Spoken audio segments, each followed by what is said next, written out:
जब तुम CA foundation quantitative aptitude का पेपर देकर आओगे तो पिछले 3 पेपर कैसे गए हैं इसके बारे में बिल्कुल मत सोचना, सीधा बिजनेस इकोनॉमिक्स की तैयारी में लगना। और दोस्तों मैं आपके लिए एक 1.5 डे स्ट्रैटेजी लेकर आया हूं जो कहीं ना कहीं उन बच्चों के लिए बहुत ज्यादा हेल्पफुल होंगे जिन बच्चों को लगता है कि सारे के सारे चैप्टर्स मैं लिमिटेड टाइम फ्रेम के अंदर कैसे रिवाइज करूं। कई बार क्या होता है, 1.5 दिन का टाइम है, बहुत कम टाइम है, बच्चा पहला चैप्टर ही 2 से 2.5 घंटे 3 घंटे में रिवाइज करता है क्योंकि बहुत ज्यादा डेप्थ में चला जाता है। तो फिर उसको लगता है यार आने वाले चैप्टर्स रिवाइज करने का मेरे पास टाइम बचा ही नहीं है, तो मुसीबत में फंस जाता है। कई बार वो नेशनल इनकम वाले चैप्टर को 4 घंटे दे देता है, डिमांड एंड सप्लाई वाले चैप्टर को 4 घंटे दे देता है। तो प्रॉपर बैलेंस कैसे मैनेज हो, जो बच्चे के पास एक प्रॉपर प्लान नहीं है वो इस प्लान को देखे और इस प्लान को फॉलो करे। दोस्तों मैं ये मान के चलता हूं कि जब तुम 18 तारीख को क्वांटिटेटिव एप्टीट्यूड का पेपर देकर आओगे तो उस दिन तुम लगभग 6 घंटे पढ़ सकते हो। जी हां, मैं ऐसे ही बात करूंगा आपसे। और 90th को तुम 10 से 12 घंटे पढ़ोगे, depend on the strength of a student. पढ़ने वाला 14-15 घंटे ही पढ़ लेगा क्योंकि आखिरी दिन है ना, यहां तो तुम अपना सब कुछ लगा दो, साम दाम दंड भेद, जितनी मेहनत करनी है। लगता है कि किसी सब्जेक्ट के अंदर थोड़ी सी खराबी हुई है, नंबर थोड़े ऐसे अटपट चटपट से हो सकते हैं, तो तुम पूरी मेहनत झकोर दो, इको के अंदर सबका बदला ले लो। तो क्या हो सकता है, यहां पर सीए वाला यूट्यूब चैनल पर शाम को 5:30 बजे मात्र 2 घंटे का वो देख लेंगे, बच्चों की जैसे इंगेजमेंट होगी कम ज्यादा टाइम कर लेंगे। मैं आपके लिए एक वार्म अप सेशन भी लेकर आऊंगा दोस्तों, इसके अंदर कहीं ना कहीं आपको बहुत सारे क्वेश्चंस या बहुत सारी ऐसे बोल्ड चीजें बताऊंगा जो एग्जाम के लिए फ्रूटफुल होंगी।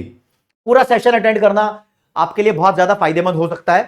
तो 20 तारीख को मैं मानूंगा कि जब तुम्हारा पेपर होगा उससे पहले आप 5 घंटे पढ़ सकते हो, पढ़ने वाले 4 या 6 घंटे भी पढ़ेंगे। तो ओवरऑल मैं एक स्टडी टाइम मान के चलता हूं 6 और 10 16 और 5 21, मिनिमम 21 आवर्स आपके पास स्टडी के लिए होंगे, ये मान के चलता हूं। करने वाले यहां 25 घंटे की स्टडी भी करेंगे और भाई नहीं करने वाले 16-17 घंटे, या नहीं करने वाले तो नहीं करेगा। तुम इंटेंशनली पढ़ना चाहते हो तो तुम्हारे लिए बता रहा हूं। चैप्टर 1 से लेकर 10 की कहानी बताऊंगा, आप मेरा बताया तरीका अपना सकते हो दोस्तों रिवीजन करने का। आप सबसे पहले चैप्टर नंबर 2 को रिवाइज करना, इसके लिए 2.5 घंटे देना। चैप्टर नंबर 3 के लिए 2 घंटे। आप टाइम फ्रेम बना लेना भाई, इतने टाइम के अंदर मुझे रिवाइज करना है। रिवाइज करने के तरीके हो सकते हैं तुम्हारे पास, कुछ वीडियोस हो सकती हैं या फिर शॉर्ट नोट्स हो सकते हैं। शॉर्ट नोट्स सबसे बेस्ट तरीका है रिवाइज करने का। जब तुम रिवाइज करोगे तो हैंड टू हैंड थोड़े बहुत एमसीक्यू भी कर सकते हो, ना भी करो तो चलेगा क्योंकि पूरे टाइम तक तुमने किए हैं, राइट। बाकी जो चैप्टर नंबर 4 और 6 हैं इसके लिए 2.5 घंटे।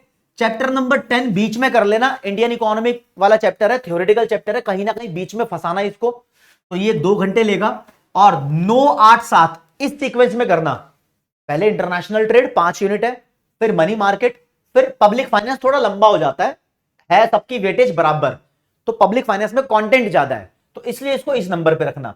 यहां पर आओगे तो इन सबके लिए 2.5 घंटा अलॉट करना है आपको। और फिर चैप्टर 1 और 5 कहोगे ना, 1 और 5 मिस था, लास्ट में करना चैप्टर 1 और 5 को। ये तुम्हारे पास टोटल 21 घंटे का स्केड्यूल है, ये आपको 2 घंटे में करना है, 1 घंटा ईच। 21 घंटे का स्केड्यूल है राजे।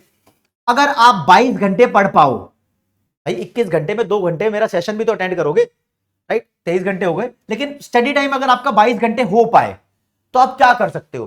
बच्चा बोलेगा सर 1 घंटा और बढ़ाऊंगा तो मैं इस पब्लिक फाइनेंस में लगा दूंगा जो मेरा मुश्किल चैप्टर है। हाँ राजे, जो आपको चैप्टर मुश्किल लगता हो या आपको लगता हो जो चैप्टर आपका ठीक से रिवाइज नहीं हो पाया, तो उसके अंदर आप जितने भी एडिशनल आवर्स दो तो उसके अंदर देना। हाँ, एक प्लान और हो सकता है।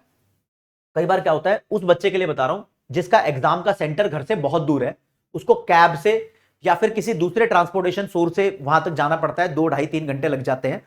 तो वो क्या कर सकता है, थ्योरी वाला चैप्टर जैसे कि चैप्टर नंबर 10 है, इसके लिए कोई पेन पेंसिल की जरूरत नहीं है, आपको सिर्फ उसे पढ़ के रिवाइज करना है, ठीक है। तो वो उसको उस ट्रैवलिंग टाइम में भी रिवाइज कर सकता है, ये भी एक सेफर साइड होती है, राइट। तो ऐसी चीजों को तुम अपने हिसाब से मैनेज कर सकते हो, लेकिन ये प्रॉपर प्लान बनाओगे तो एक सीक्वेंस के हिसाब से लिखा हुआ है, क्योंकि चैप्टर नंबर 4 तुम तभी रिवाइज कर पाओगे जब चैप्टर 2 और 3 का रखे होंगे, ज्यादा सही रहता है, राइट।